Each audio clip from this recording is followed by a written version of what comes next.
Assalamu alaikum wa rahmatullahi wa barakatuh. Welcome to another show of Inspirate Business, the show that's here to inspire you, to empower you, and to enlighten you. And today on our Red Hot Couch, I have a very unique combination. For the very first time on the Inspirate Business show, we have a father and son combination. And I think we're in for some adventurous ride, pardon the pun, or I should say, pun intended. I welcome brother Murad and brother Naseer Ismail. Welcome to the Inspirate Business Show. It's an absolute pleasure to have you on the show. Assalamu alaikum. Thank you you. for having us. Assalamu alaikum wa rahmatullahi wa barakatuh. Now, the reason I say it's going to be a very adventurous ride is because these gentlemen are in the aviation space. So we have the absolute honor to have brother Murad, who I believe was South Africa's very first non-white black pilot, commercial pilot, all those years back. And that is quite an honor. When you think of having come out of the apartheid era and the limited opportunities that we had at that time, for you to, and most of our people then got into businesses, retail businesses. I just love to find out how your journey got you into the aviation space. And we're going to be talking a lot about your business and what you do. But before that, I just want to understand from Dad, where did you grow up and how did you get into the space? Okay, I grew up in Cape Town until the age of 6. Then I left Cape Town and came to Johannesburg. Okay, so you are born Cape Townian. I was born Cape Town. Where did you grow up? In Home Estate, Woodstock. Woodstock, okay. Yeah, right. Home Estate part of it, Right. up above the highway line. Yes. And I basically grew up in stayed from the age of 6 in Johannesburg till where we are. But we were staying in Fitas. I don't know if everybody Yes. knows where Fitas is. That was before the group. Vredendorp, Part of the Pageview. Group Areas Act before Yeah. everyone was moved out of the Yeah. Fitas. Then I moved to Lenasia, and then I finished my matric, and then after that, Which school were you? Lenasia High. Okay. Then after that, I moved to Johannesburg, but then you couldn't live anywhere. You needed to get your neighbor's permission. It was the time of the grey area. Right. Where they created grey areas where you couldn't even move into Mayfair, for example. You needed your neighbor's permission. So I lived in What a time we lived in. Yeah. So I lived in Cyrildene, and then I also did different kinds of things. Like I owned the Sailor Sam, which didn't work out for me, and I did lots of business things, which some of them work out, some of them don't. But the things that I did really I enjoyed was the aviation one. And that I was inspired by my family in Pakistan. I fell in love with one of their uniforms. And since the age of 3 years, I've been babbling about being a pilot. Wow. And I haven't stopped. So Where did you actually study to become a pilot? I studied at a place called Vic's Flight Center, which was originally Baragwanath Flight Center. They moved from Baragwanath, which is now known as Aeroton.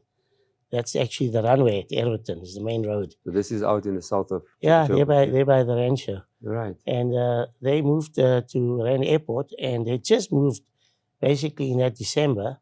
And I just matriculated, and I was looking for a flying training organization. And how long did it take you to complete? It took us less than 2 years, about 18 So if months. somebody wants to become a pilot, how long would that take? 18 to 20 months, you can become from zero all the way to commercial pilot. Wow. But that doesn't allow you to fly the big 747s, for instance. So you'll still be on a smaller aircraft. So it's a long journey to get to. You already build up your experience and where you become employable. Still, how long would that journey be? Generally 5 years after you've qualified as a CPL pilot, and then you can go either two routes. You can either go the charter route or you can go the instructor route. Generally, people go the instructor route, because they feel it's easier, but it doesn't always work out that you're going to be able to get the job at the end of that period. But we've got some pilot programs in our. I'll go through in the next segment or so, and we can discuss what opportunities we have on our side for those pilots that are learning, want to become pilots, and have already been pilots. Or that will be very exciting for the youngsters out there. I mean, a lot of them have just matriculated and are looking for various other opportunities. It's something that's very prestigious. I know, as a child, when you think of somebody that's a pilot, it's like it's something very aspirational. So it's absolute kudos to you guys for what you're doing. So just coming back to Dad and Murad, you were saying that you then completed, your Pilot studying, training. Yeah. and then who did you fly for? Well, I was fortunate at that time that I could do my instructor rating at Vic Flight Center, and I became an instructor there.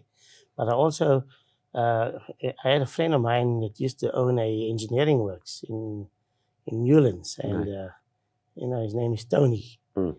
And Tony had a Seneca that he bought, and basically I attached myself to the Seneca. If you hired the Seneca, you hired me too. Okay, That was the only way. Otherwise, you didn't have enough hours to get somebody to employ you.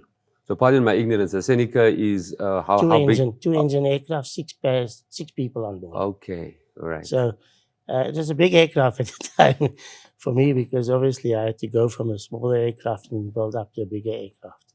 So you would fly out of Rand Airport? Then we fly out of Rand Airport, do instruction there, and then also I was doing charter work.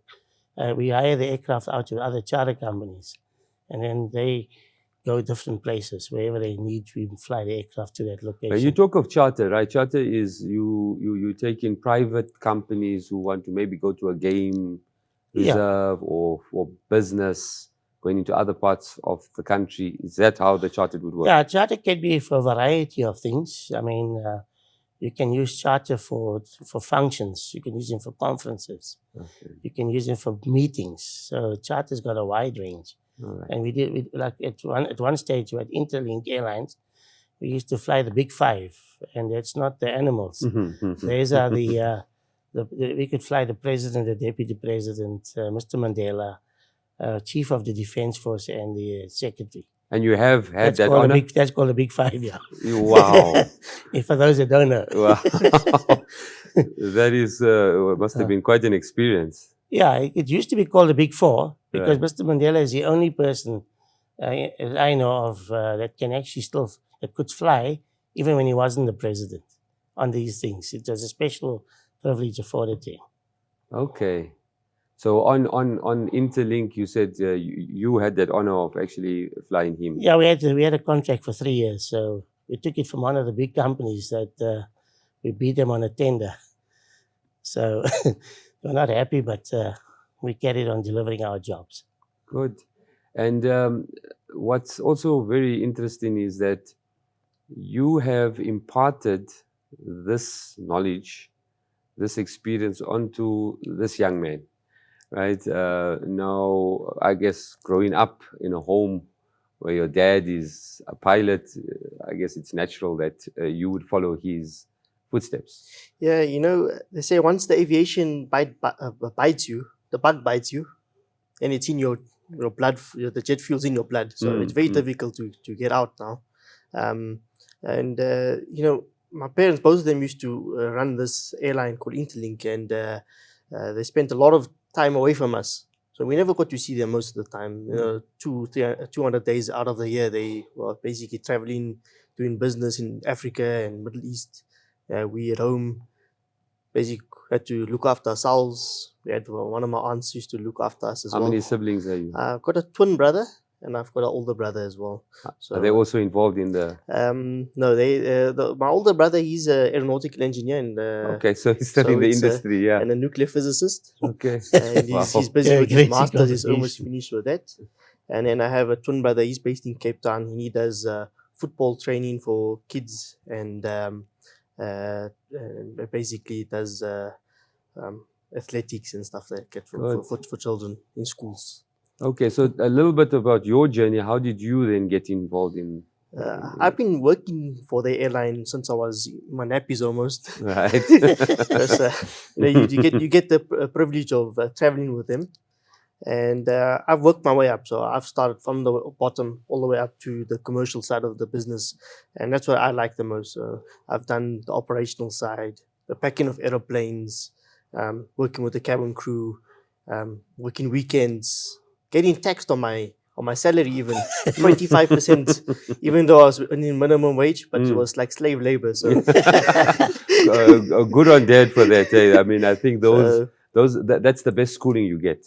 no, you have to learn to make your own money, especially from a young age. This is what is missing Mm. in a society at the moment, and it's Mm. very, very good to learn from a young age, even if it's something small. You're studying a chappy or studying something, True. you get into your business, your mind into that business thinking, and you'll see the reward is good when you, especially when you're going into university and into life, because most people start life at 18 only.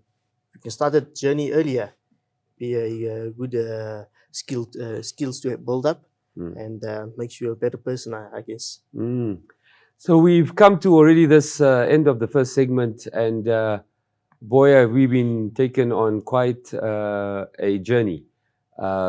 These two gentlemen, father and son, brother Murad and brother Naseer, uh, so intriguing, for me to, you broke barriers. And for me, that's what's so powerful, is that coming out of apartheid as a black South African, getting into a space which is white dominated, and I guess still is, um, winning a tender as your company Interlink to charter none other than a global icon, Nelson Mandela. That is quite an accomplishment, and kudos to you, Murad. Let's explore the journey and what you're doing currently, and opportunities for youngsters out there that want to get into this field immediately after the break. Welcome back to Inspirate Business, and we have on our red hot couch, sponsored by Aza Collective, Murad Ismail and his dapper son Naseer Ismail, and these guys are in a space that is very exciting, the aviation space. I don't assume that many non-white South Africans are playing in that space, even currently, almost 30 years into our democracy. Brother Murad started it way back in the 80s, I believe, where The, you trained as to yeah. become a pilot.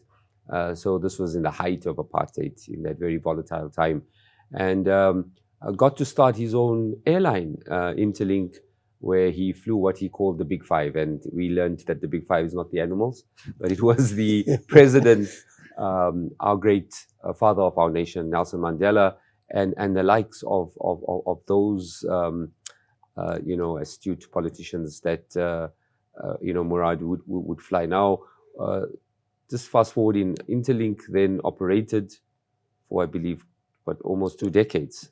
Interlink operated until 2010. 2010. So, and it started out well in in the 90s, 1997. 97, in that height of that era of democracy, when we just the birth of our democracy. Yeah. And that must have been quite a journey. Tell us a little bit about that journey. Well, we started the airline, and I obviously couldn't run the airline at that time because I was working at the Civil Aviation Authority, or the Department of Transport. Okay. And those days you were allowed to have interest in terms of directorships, but nowadays you can't. So obviously it's a conflict of interest. So I think at that time wasn't the minister, the late Dalla Umar. There was Mac Maharaj as well. Yes. Dalla Umar and all. Yes. Yeah. So we started the airline. I had actually, my wife had the main shares in the airline. I didn't have any. I used to do some directorships, and on a standby basis type of thing more than anything else. And I was also happened to work at the civil aviation, or DOT in those days, not the civil aviation, from 95 to about 2000. So during that period, I couldn't really get involved on the airline physically. I had managers that were running and shareholders that were doing it. And then what happened was in 2000, I left the Civil Department of Transport and I went full time. I basically took a knock in salary. You got now into your own entrepreneurial space. Yeah, I went from a salary of 25,000 Rand a month at that stage to 8,000 Rand a month at the airline. But it was your own. Yeah, well, I still didn't own the airline at that stage. Working for your wife. Working for my wife. Yeah, right. And then over the years, I managed to buy some shares out and take some shares. But so between us, we had a majority shareholding in the airline. Okay, and what did you guys actually focus on? What was your primary solution offering? So we used to do charter flights. We used to do VIP flights, and later on we started doing some scheduled flights. We used to fly Cape Town, Durban, Pemba, Kruger, Maputo. These are like tourists that want to fly. Products, so like northern Mozambique, Pemba. Right, okay. And then we were the first airline privately owned to ever fly between South Africa and Saudi Arabia. We used to do the operation to Jeddah. Okay, and this is again for private individuals? This was for anybody. It was a scheduled flight. You could buy it on any airline system and fly, operate, and come on board. We used to have a very interesting product there. How many planes did you have? At one stage, we had 5 737s. Okay. But then we used to use them for charter and schedule, so it was a mix. It was the wrong aircraft for the long range, but I think we had to start somewhere. We didn't have a checkbook like a taxpayer got, And how many people would be on a typical flight? Well, we had, I can tell you what, one year we did the Hajj. We actually took more passengers from South Africa than Emirates. Is that so, eh? Yeah, for Hajj. And you were branded and so on as Interlink Airlines. Interlink. Yeah. And we used to have another part of the business which did specialized flying, which did Navy tracking and target towing and a whole lot of other things. And then we had another part of the business, which is a deportation business, which is not the one you want to advertise. Yeah, right, okay. But I must tell you that our deportees are very happy with us because we never lost one. We never lost one baggage of theirs, ever. And some of them were frequent flyers. Knowing South Africa and its porous borders, it was this round trips. I think it was more. I think they were using it more for trips. I was thinking one day to start a frequent flyer program for them. so the deportees were flying first class. Yeah. Well, I can tell you the boarding time for a deportation flight was 3 minutes, because we used to park the aircraft right by the departure point, right next to them, and then they would load their own baggage just to make sure it all went on. And they didn't have much baggage. And is this like contracted directly with obviously the Department of Home Affairs? Yeah. So we had that contract from 2001 right until 2009. Wow. So this must have been like a tremendous experience. I mean, doing Hajj trips, doing these private charters to all parts of Africa. You know that experience. I'm just thinking of that must have been. I had some very interesting ones. I can tell you a very interesting one. We were told to pick up the president and his of Comoros, and a couple and the other 3 presidents who also wanted to be presidents. There's only one president, but they were having an issue there and the Foreign Affairs asked us to go and fly down to Comoros and bring them to Waterkloof Air Force Base. Okay, cool. So we took them. We got airborne out of Comoros and Naseer. They were all very quiet, not talking to each other or anything. They couldn't get them to talk to each other prior to this. I said I needed to break the ice with these guys and allowed the main president from the main island to come and sit in the cockpit. And I said, okay, you can go fly that aeroplane. You fly with me. So I didn't fly for about 10 minutes. everybody, the other guys could see I left the door open. Yeah. Those days you didn't have the rule that you had to close the door and all. And then I then the other they went back and the others said they also want to come. So I let all of them come. So by the time we landed, everybody was talking to each other. Okay. And I let the guy from the main island sit in for the landing at Waterkloof, and that was the end of it. I don't think they had any more problems after.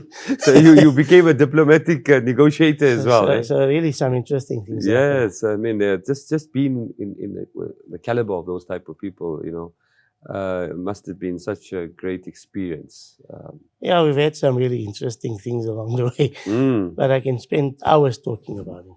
Yes. And so Naseer, you now watching all of this growing up, right? And naturally, you fall in these big shoes that Dad has created, right? And this must be daunting as well. I mean, it's not easy to fill these big shoes. No, he makes it sound very easy. It's very challenging. The aviation industry is difficult around the world, not only in South Africa. It's very aeropolitical, so a lot of politics that happen. Very highly capital intensive. You need a lot of money to run this business. It's not a business for somebody who wants to come and gamble in this business. It's you have to be focused what you really want to do, and you have to have the entrepreneurial skill and talent and the know-how as well. You also need mentors.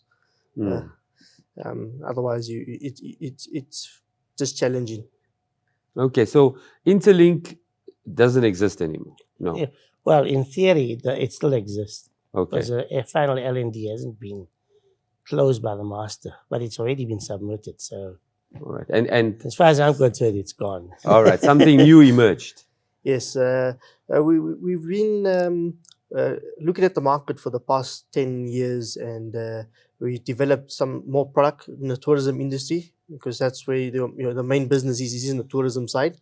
Aviation is one of the spin-offs, and we like challenges. So we looked at the Hajj and Umrah, we looked at the normal tourism inbound market, the outbound market, and we launching a new airline actually, and we've got our licenses already for the international side of it, for our charter and general licenses, and we're looking to now go into the commercial space again, and we will be launching the scheduled services in South Africa. And hopefully we can do some as well for international markets when we get the route rights that we've applied for. So when you say scheduled services, that's like your typical flying on SAF Air and the likes of lifts and we will be SAA. competitors to them, but we're looking at doing some feeder networks into the rural areas to develop rural tourism, rural development, creating more youth jobs for the disabled as well, and those are opportunities that we can grow up the economies in those areas that we can develop. Okay, and I mean you mentioned it yourself that, and just from an outsider watching it, you see so many airlines emerge, and then they falter. I mean, there was one recently that I had the privilege of meeting with some of the guys, and the late ex-ambassador Jojo Saluji was a chairman of. You had the family of actually Madibas that was also part of it, but again they came. I can't remember the name now, but anyway they emerged, and then Taco airline. Yeah, and then it fell through the wayside. So it's very competitive, and we come to the end of this segment, but I want to just discuss that. I mean, you guys are brave to get into this space but I mean that's entrepreneurship, right? You obviously done your homework and so on. I'd love to understand, what's the rationale behind it. So basically, most people when they run a business, they put all the assets into one basket. Similarly, what we had with the Interlink scenario, we put as a business, we put everything into one basket, and that's when you grow yourself to high risk. When you put everything into there, so you need to outsource some of the stuff. You keep what is core to the business and keep that safe. It's when you decide to put everything into one basket, and you can have any business. You need to have diversified offerings, and you need to put the risk where it needs to sit. So that's the most important part of business, not just only aviation. You use that, and you use common sense and logical thinking. You can become very successful. Yeah, so we've come to the end of the segment, and we are being mesmerized. For me, it's been such a learning and so refreshing to hear brothers Murad and his son Naseer. And I love this combination, and I want to explore that a little bit further after the break, because you have a father with these old school principles, the values of pushing the barriers where people haven't ventured before. Fortunate enough to get a contract out in the birth of our democracy, and has the fortune to fly presidents, and the son growing up watching this whole arena unfold, and now brings his fresh, new entrepreneurial corporate ideas. And what a combination that makes for their new venture, which I want to explore after the break. Catch you immediately after this small break. Welcome back to Inspirate Business, where we're here to inspire you, to empower you, and to enlighten you. For those that have been watching, we have been enlightened by brothers Murad and Naseer, a father and son combination, who are in this very exciting space of aviation. Brother Murad, back in the 80s, started his commercial pilot license, started his own business, his own aviation business, Interlink. And he was sharing those exceptional journeys and interesting stories of flying presidents and being a chief negotiator on a plane as well. And, coming out of you have to be street savvy. And I mean, you applied that street savviness. And Naseer is now has sort of carrying the mantle now, and taking this family business into new heights. Again, I can't stop with the metaphors of the flight industry, because it's just so exciting. I mean, youngsters watching, dream. If you ask a kid in grade 1, what are your dreams? Most would say fireman or pilot, right? And that's just the nature of it. And it's quite an intense, or very prestigious to be able to be a pilot. I mean, it's not an easy thing to fly one of these big birds, right? Well, when we train the pilots up, it becomes easier. Yeah, but not everyone can. There is a few that can't, because they just don't have the aptitude for it. But if you got passion and you're trainable, then we can train you. So you guys very focused on training as well? Okay, the new business you spoke about it, about to get a license and so on. Yeah. What's the name of the company? So this is called Fly Toucan. Okay. We are internationally licensed already. We have our charter license for worldwide operations, so we can travel anywhere in the world. And we also have a general license that covers us for medevac, special missions, and there's flipping, and there's various other operations inside there. So it's a special missions, like if you're going to do like disaster relief and all of those type of things. They fit into there, but what we can do is, as a special mission, is highly specialized aviation services, which include target towing for the navies. We can do the tracking for them. Worldwide navies. We can do flight calibration of navigational aids.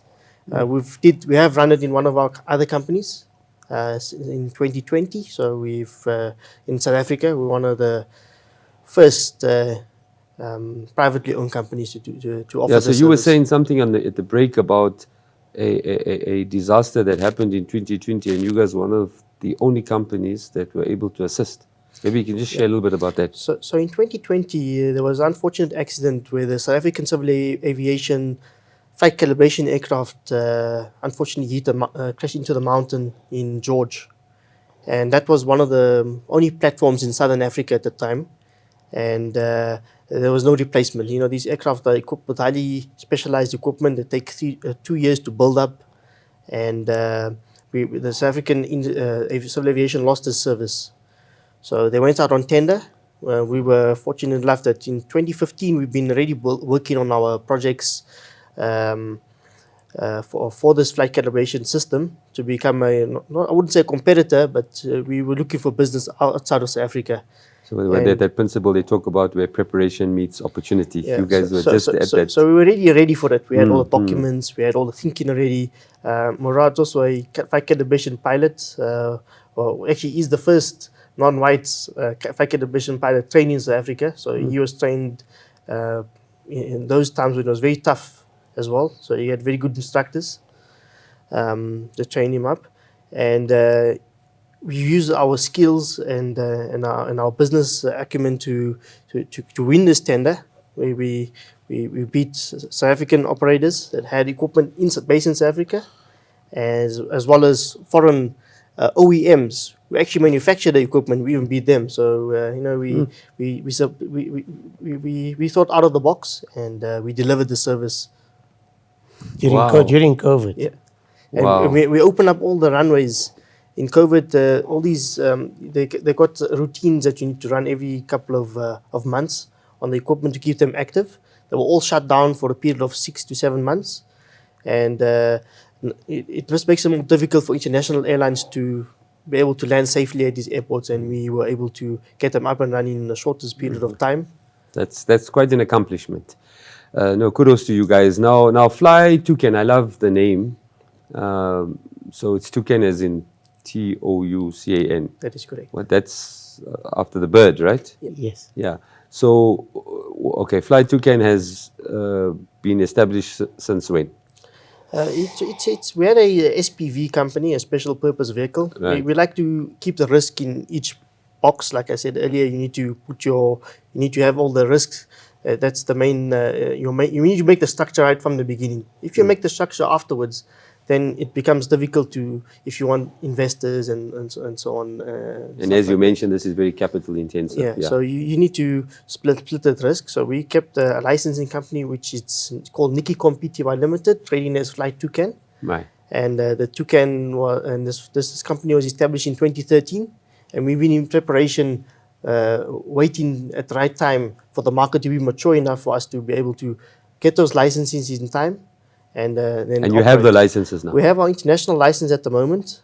So this means you could fly. We could fly You could do Hajj. You said you were doing. We're actually busy with the Hajj in West Africa at the moment, and that was some big equipment. But from Nigeria and. We have a business in Senegal and Guinea-Bissau. Okay. And that's where some of our business is. We do have other business partners in Nigeria. And you East own Africa. your own assets, as in your planes. We do own them. They're in different companies in our group structures. That's, like I said, you have to keep your risk separately. Yes. It's very important, and you don't want to lose your assets. And, business is not everything is always goes your way all the time. So you have to set it up like that. We have 3 aircraft which we own. We have one Citation jet, 7-seater VIP jet. We have one. So this is that like luxurious private jet type of experience. That is correct. Okay, so you're talking of now the high echelon that want to fly an experience, and a jet like that. Just again, and pardon my ignorance because I'm coming from a consumer perspective, right? Maybe not understanding too much of the technical side of things. Can fly. What distance would a jet like that fly? So this particular jet, we can fly about 1,000 nautical miles, which is about 1,800 kilometers, and that's to Lusaka. Your SADC countries, it covers that quite easily. So flying to like Mauritius and all with of that. one stop. With One stop. To Mauritius, yeah. All right. Yeah. And So you're typical, if you want to use that to fly to Cape Town and all of those, no problem, yeah. Pemba, as you mentioned. you can do that, no problem. What we do with our assets is we multifunctional equip them. So our jets and our Chieftain can be used for medevac, private charter, and our special missions business. So we multi-role them. And charter. So that makes it Yeah. very viable for our platforms to be used. So you said the other plane, you had the jet, and then we you had, have a twin piston 10-seater Chieftain. okay. This is smaller routes that we can use it for schedule and charter, and even in our special missions. And as they well. all fly out of Rand Airport. At Rand Airport, they're based over there at the moment, and then we have a Cessna 152, which is our training aircraft. We use it in one of our other companies, the training school, and we have a license to train PPL all the way to airline transport license. So if anybody wants to become a pilot, then you guys are the right guys to come to. Yes. And then very important, Yeah. it's a good thing the show came out now, because in 2 weeks' time, we're doing a weekend Open day. At Rand Airport. No, at our facility, at our head office Yeah. in Kensington. Okay. And we have training facilities at Kensington. So this is like a simulation type of experience. Not that. We have our lecturing facilities at Kensington. But we'll be taking a request in for intake for this year. So we allowing South African students who are in grade 10, 11, and 12 to sign up, and the parents can have a very easy way of getting into the flying business. And they do this while they're at school. So we do it over 36 months in the ground side.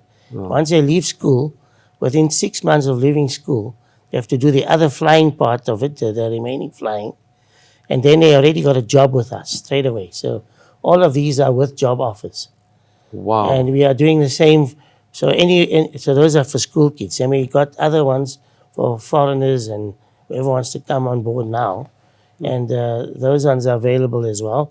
And then we have a very specialized training for tachographs, which is our own capability, training people for our own jobs requirements. So this has been the problem in South Africa.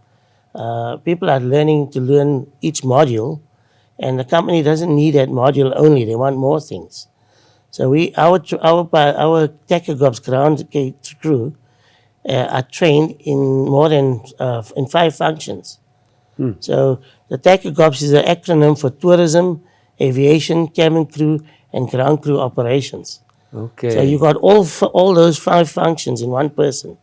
Oh wow! And So you have a lot more of an opportunity to because we're multi-role, you see, Yes, and we have to multi-role the person.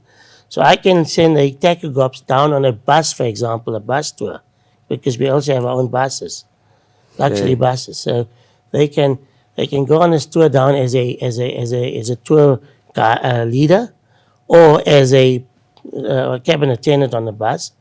They can get down to maybe go for 12 days or 7 days on that trip, depending on how long it is. And on the other side, we can use them as a flight crew again, because they get all the licenses at the same time. Wow. So the course is That's probably quite unique. It's the only one in the world. Wow. That's very impressive. And for youngsters watching, parents watching, your kids are looking, whether you're in grade 8, grade 10, 11, 12. I still on the standards, right? Standard 8. Yeah. But yeah, on grade 10s. This is an opportunity. I mean, especially with the country having such a challenge in terms of job opportunities. You could be doing a BCom today and you don't have a job.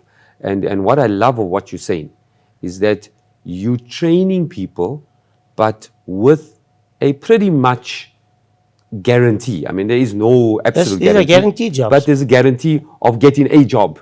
And you have this all-encompassing training. Now, that is highly commendable, because as much as you guys doing the business side of things, it's this of making sure that there's this competency enhancement and getting people to sustain your businesses as well, right?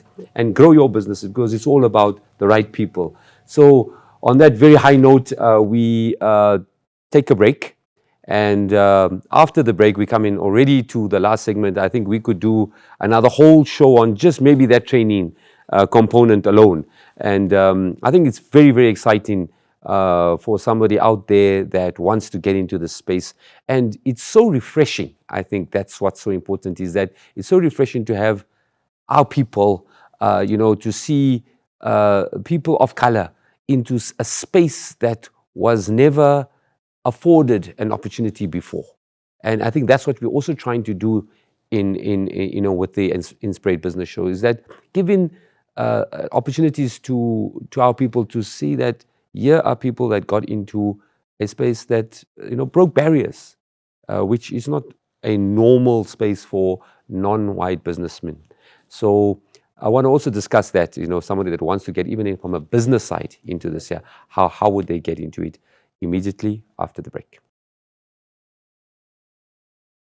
Welcome back to Inspirate Business, and we've been really enlightened by Murad and his son Naseer of Fly Toucan, where they've enlightened us with their journey in the aviation space, right from the 80s, where they were flying or learned to fly and then had their own business, doing chartered flights, general flights, taking our Hajis. Can you believe? At one stage, they flew the Hajis that were even more people flew on their planes than Emirates, I believe, at that particular year. So this is so exciting for me. Being in this space is what we encourage. To get into areas where our people haven't been in before. There's a lot of retail, and also because of apartheid and so on, we're in the wholesale businesses, and now getting into manufacturing. And here's somebody in the aeronautical aviation space, which is so refreshing. Now, just as we close, we've already come to the end of the show, and thank you so much, for being on the show. You mentioned before the break there was a nice, lovely offering that you guys have, which is for youngsters wanting to become pilots. They can come and train with you. You have a one-of-its-kind program where even if you want to become a tour guide or a flight attendant, it's a comprehensive program in that whole space, and guaranteed jobs. So this is for our youngsters out there, whether they're the young girls out there, young boys out there. Grab this opportunity. Obviously, the details will be at the bottom of the screen, and engage with these specialists. I mean, one thing they say is that you must have that 10,000 hours, which you always spoke about. I think Malcolm Gladwell talks about it. That means you are then the specialist. Here we have a specialist in the aviation space. Aside the fact that these are people of color, it is actually people that have the competencies to play in the space. You wouldn't have been winning the tenders that you have if it wasn't for your abilities. So just for our viewers as well, as we close the show, or other opportunities, there's training, entrepreneurial opportunities. Yes. People want to get in. Maybe somebody wants to invest into this space. We play a critical role in this country in terms of business. So what are the opportunities out there? Okay, so thank you for that question, because I think it's very, very, very valuable and pertinent in today's times. We've made opportunities available from people that want to work part-time from their home. They can have a consultant's course, so they can sell our products using an iPad or an iPad, device. So that's the one mechanism. The second mechanism we have is we're opening up mall stores, 550 of them.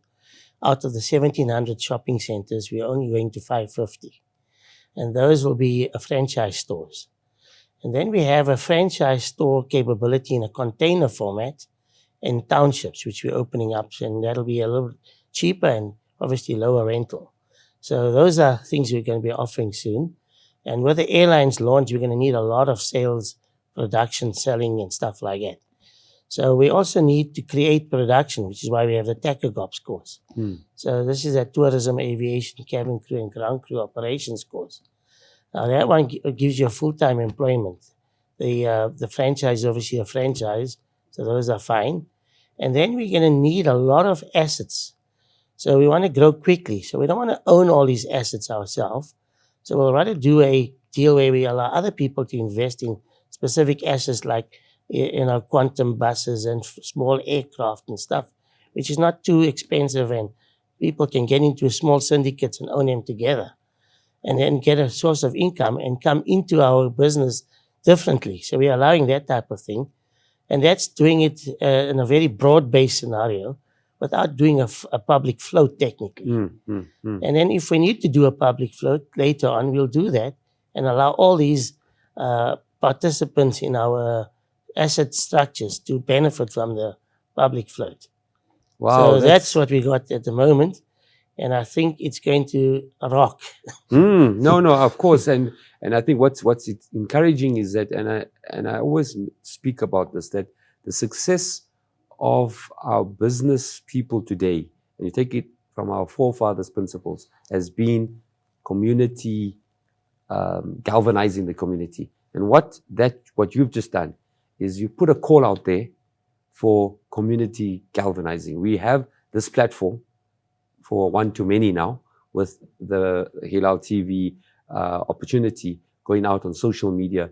And those that want to get involved with you, just as a close, they would contact you through your social media, or is there particular? We've got multiple social media pages. Right. Our main, we can use our main group company, which is the AMRO group of companies, and that's you can find us on www.amro.com, and you spell it AMRHO.com.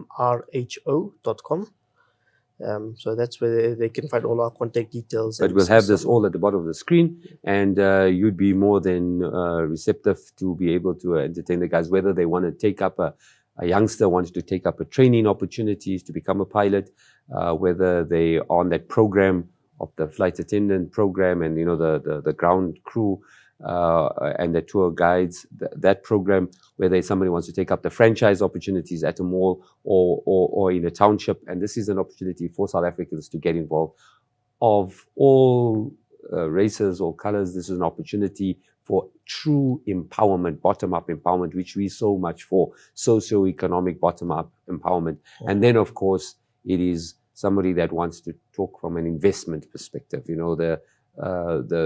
getting involved through syndicates, as you mentioned, and then, build it into a public offering. And it's not only for South Africans, because our product is going worldwide. And our main focus in the next 6 months is Africa. We are opening up this opportunity to Africa. That's a very, very good point, because I think it's a Pan-African opportunity. You involved, you mentioned in West Africa, taking Hajis there, inshallah, this year to our Holy Land. And the market is opening. I'm just listening to where the whole business is going in terms of tourism. It's one of the key drivers. I mean, what do they talk of since COVID? They say, what is it called? Where there's this almost an aggressive travel.